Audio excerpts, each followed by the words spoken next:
Coming up in just a bit. Well, far too many families are struggling to put healthy food on the table. In fact, a study shows that 65,000 people in our area alone are battling with that issue. And a third of those people don't qualify for benefits like food stamps. CBS 12 Treasure Coast reporter Dylan Huberman spoke to the region's food bank to see what they're doing to help. He joins us live tonight in Fort Pierce. Dylan?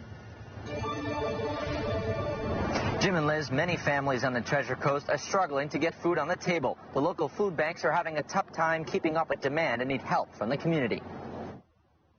We are at an all-time high right now. Judy Cruz is the president and CEO of the Treasure Coast Food Bank. She tells us that they're short about 2 million pounds of food behind their stock from a year ago.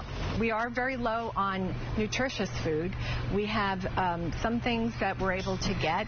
We're constantly out buying and placing orders, but we're still not getting everything that we're placing. Between the costs and just not being able to get fulfilled orders, it's affecting us. Charitable organizations like Place of Hope are struggling to stock food too, and CEO Charles Bender says one major issue is to blame. Inflation. I see it as you and I and everyone else has to deal with the fact that you have so much income, and you might get a raise in a year, but we're seeing those raises being swallowed up by what inflation does. Cruz says the threshold to qualify for supplemental nutrition assistance benefits like food stamps is too low. She says when you add in inflation rates, salaries don't stretch as far as they need to. You can be working full-time, but you might just be over that threshold of income eligibility that will disqualify you from receiving that assistance.